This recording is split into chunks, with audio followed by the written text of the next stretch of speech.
Assalamualaikum warahmatullahi wabarakatuh. Apa kabar kalian? Semoga kalian baik-baik saja dan tetap diberikan kesehatan oleh Allah Subhanahu wa taala. Bantu channel kami dengan cara subscribe dan tekan tombol lonceng kalian. Terima kasih. Semoga kisah ini bermanfaat.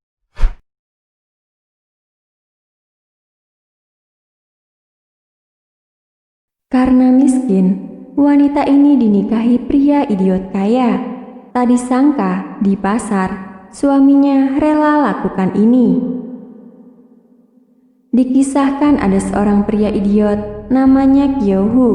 Meski terlahir dengan kondisi tersebut, keluarganya yang kaya ternyata masih bisa menjadikannya seorang istri.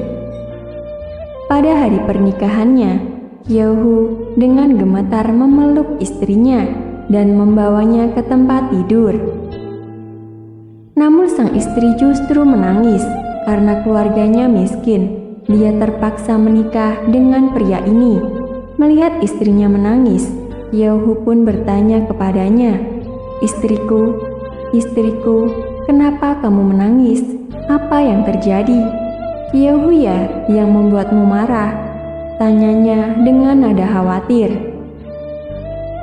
Istrinya diam saja. Dia merebahkan dirinya di atas kasur dan langsung tidur. Kyohu yang melihatnya tidur lalu ingin tidur juga. Tapi istrinya berkata, "Jangan tidur di sampingku."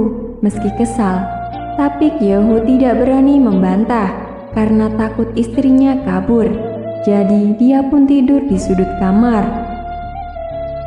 Beberapa hari kemudian, keluarga di rumah ingin punya beberapa barang baru. Kyohu dan istrinya pun pergi ke pasar dan membeli banyak barang. Saat itu, Kyohu melihat jepit rambut yang indah dan membelinya untuk istrinya. Awalnya, istrinya menolak dengan halus karena tak ingin keluarga Kyohu mengira ia menikah dengan Kyohu hanya ingin menggunakan uang keluarganya.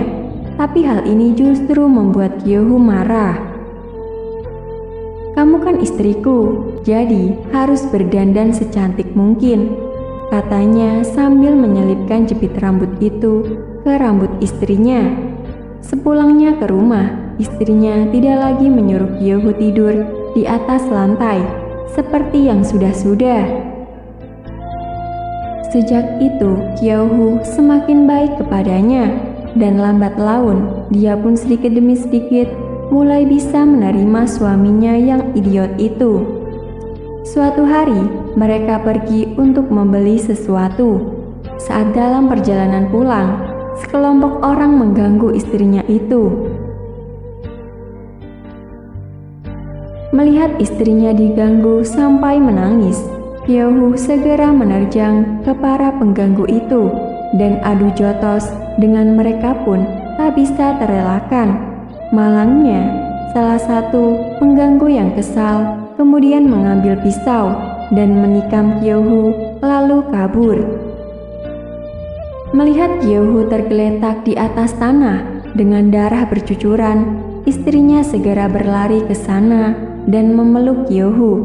Dengan bergetar, Kyohu berkata kepada istrinya, "Istriku, jangan menangis. Kyohu bisa melindunginya." "Melindungimu, tapi Kyohu sudah tidak kuat lagi, tidak bisa menemanimu pulang." "Istriku, maukah kamu memanggilku suamiku?" Istrinya tidak menyangka Kyohu masih tetap memikirkannya di saat kritis. Dia pun menangis terisak sambil berkata, "Suamiku, kamu harus bertahan."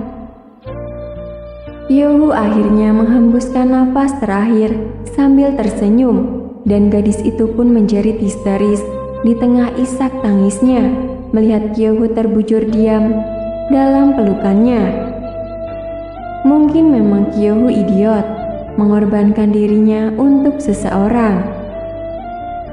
Tapi setidaknya dia tahu kalau dia akan melindungi, mencintai, dan menyayangi dengan nyawanya setelah memanggil istrinya.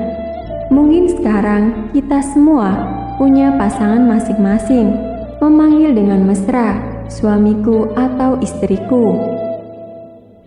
Tapi Anda harus bertanggung jawab saat berseru dengan kata suami atau istriku ini, karena setelah memanggil dengan kata istriku, maka jangan pernah biarkan dia menderita dan terluka, karena sesuatu yang wajib diberikan oleh setiap suami itu juga disebut komitmen.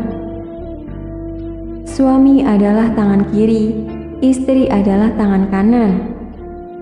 Ketika suatu hari tangan kiri berdarah, tangan kanan pasti akan menahan untuk menghentikan kucuran darah. Ketika suatu saat tangan kiri merasa pegal menjinjing sesuatu, tangan kanan pasti akan membantumu meringankan beban. Jadi, jangan tinggalkan tangan kanan Anda, apalagi meninggalkan tangan kiri Anda, karena saat tangan kiri menepuk tangan kanan, baru akan terasa kehidupan yang indah. Jika dalam sepanjang hidup ada sesosok orang yang mencintai, menyayangi, dan peduli padamu, ini adalah kebahagiaan.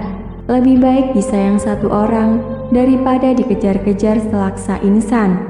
Dan lebih baik dimengerti satu insan daripada dimanja selaksa orang.